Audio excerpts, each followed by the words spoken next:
There comes a moment in every life, not once, but again and again, where the ground beneath your feet begins to tremble.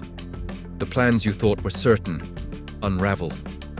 The path you believed in goes dark, and you look up, fists clenched, heart aching, asking God, why me?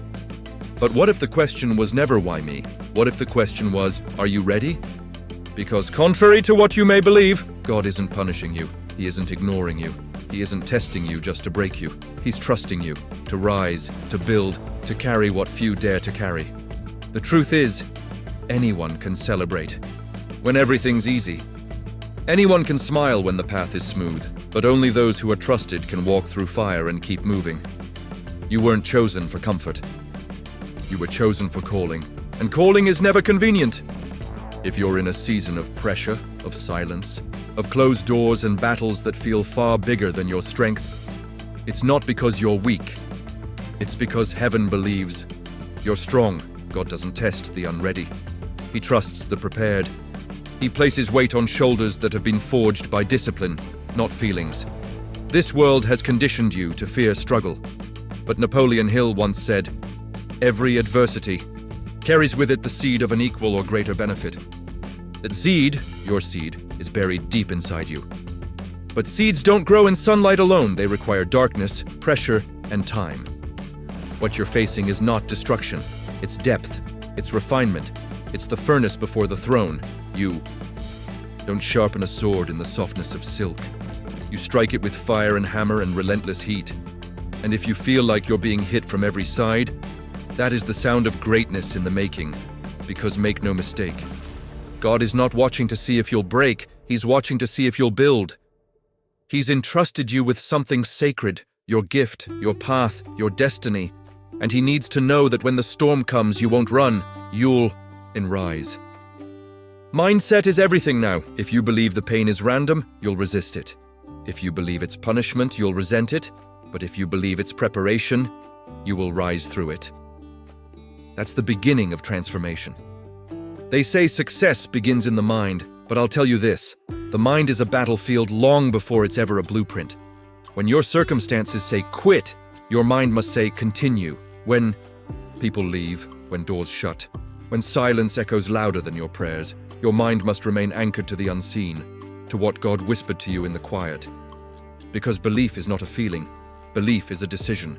And the ones who rise in this life, the ones who shake the earth, are not the ones with perfect conditions. They're the ones with unshakable decisions. Your reality is a reflection of the thoughts you tolerate. Doubt is a parasite. It feeds on hesitation. But faith is the architect of every miracle that has ever come to life. You don't have to see the whole staircase, but you do have to take the first step. Clarity is not given, it is earned.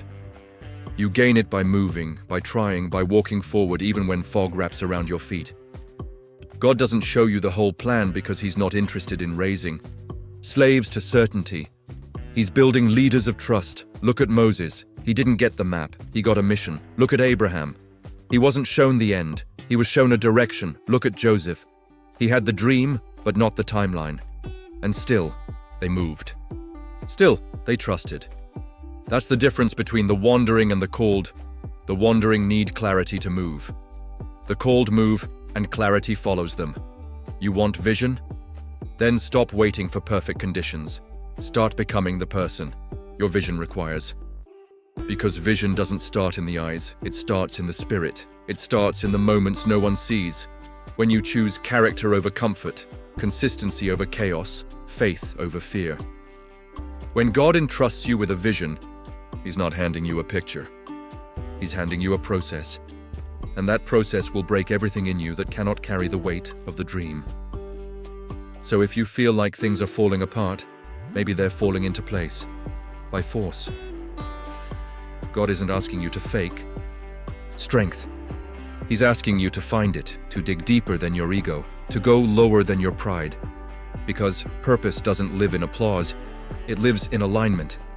Alignment with truth, with discipline, with the quiet convictions you carry in the dark when no one is watching, and it is here, right here, where everything shifts. You don't need another breakthrough. You need a decision. You don't need a new miracle. You need a new mindset. You need to believe that what you're walking through means something. Because it does. Purpose is not found, it's remembered. You didn't come into this world empty. You were sent here with something, a blueprint, a fire, a whisper from God placed inside you before you took your first breath. But purpose doesn't shout. It stirs. It tugs. It grows louder only when the noise around you grows quiet, and the noise is constant, isn't it? Comparison, distraction, the temptation to chase applause instead of assignment. But you were not built to live by validation. You were built to live by vision, and purpose requires discipline. Not the kind of discipline that just wakes up early or makes to-do lists. No, the kind that says yes to the hard road when the easy one is begging for your footsteps. The kind that sacrifices fleeting pleasure for eternal reward. The kind that sees beyond what's convenient and chooses what's correct, even when no one's clapping. Discipline is obedience without applause. It's trusting the process when progress is invisible. Every great leader, every giant of faith, of business, of history, was shaped not by one massive event, but by countless quiet choices made when no one was looking. Edison failed 10,000 times. Lincoln faced loss after loss, heartbreak after heartbreak. Nelson Mandela spent 27 years behind bars for a vision no one else could see, and still they did not bend. Because purpose makes pain meaningful. Without purpose, struggle feels cruel. But with purpose, it becomes sacred. Your trials are not punishment. They are preparation for territory your name has already been assigned to. God isn't testing your comfort. He's testing your commitment. He's asking, will you keep moving even when the road makes no sense? Will you keep showing up when the reward hasn't arrived? Will you obey when your flesh wants to retreat? Obedience isn't about knowing. It's about trusting. And trust is the currency of destiny. Look around. How many people know their calling, but refuse to carry it because it's not glamorous enough? How many are gifted, but undisciplined, anointed, but unwilling? Don't let that be you. You are not here to flirt with purpose. You are here to marry it, to live it with such devotion that when distractions knock, your destiny doesn't even flinch. Because when God trusts you, He doesn't give you comfort, He gives you a calling. And when He sees you're willing to carry that calling through pain, through confusion, and through delay, He opens doors no man can shut.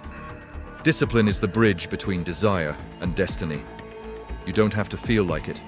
You just have to move. Move with focus. Move with prayer.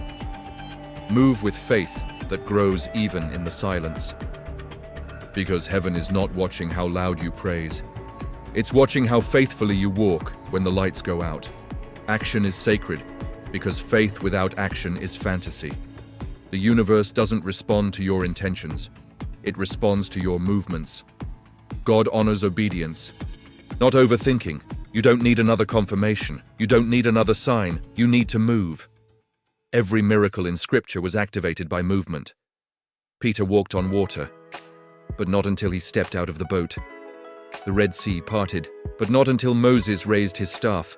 Walls fell at Jericho, but not until they marched. Heaven responds to faith in motion. Stop waiting for the fear to disappear. Stop waiting for the plan to be perfect. Stop waiting for the applause to begin. The version of you that receives the blessing must be built in motion, in the sweat, in the struggle, in the grit of daily obedience. You will not feel qualified. That's how you... No, it's God. He doesn't call the qualified. He qualifies the called. And you, right now, are being called. So move. Move even when your knees shake. Move even when your past screams you're not enough. Move with the faith that what God has placed in front of you, He will also equip you. For and when it gets hard, because it will, don't ask for lighter burdens. Ask for a stronger back. Because what breaks most people will build you. What discourages others will define you. Resilience isn't about never falling. It's about rising every single time, faster, stronger, wiser. More focused than before.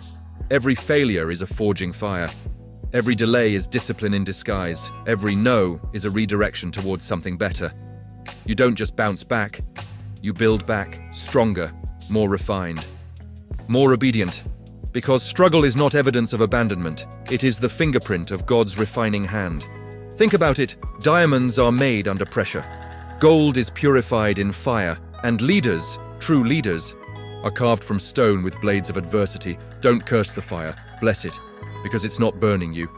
It's branding you, marking you for greatness. And through it all, remember this.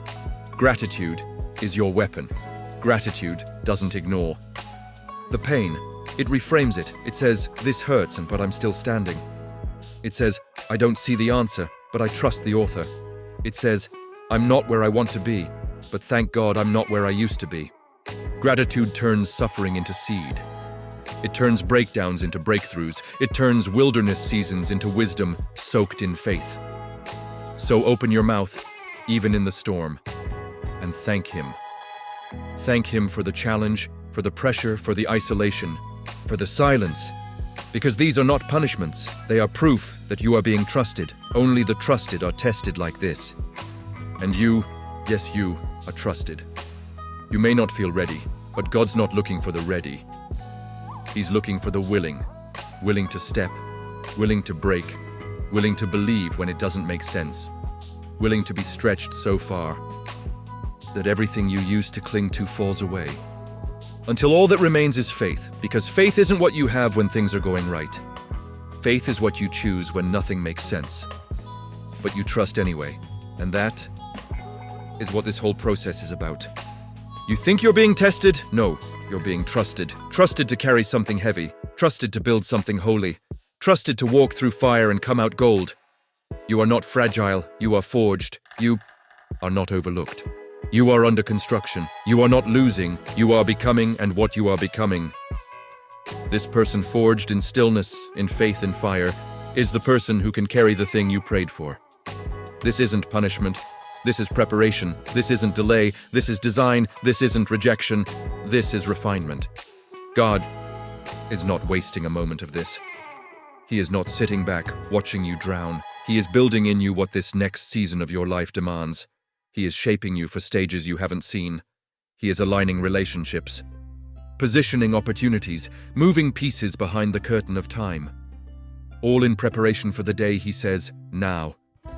And when that day comes, when the door opens, when the weight lifts, when the answer finally arrives, you'll realize something beautiful. It was never about the blessing. It was about becoming the person who could carry it. And you, my friend, are becoming that person right now. So walk, even if it's slow, even if it's silent, even if it's lonely. Walk with faith. Walk with power. Walk with quiet confidence that He who called you is faithful to complete it. God isn't testing you, He's trusting you. Now rise up and show Him why.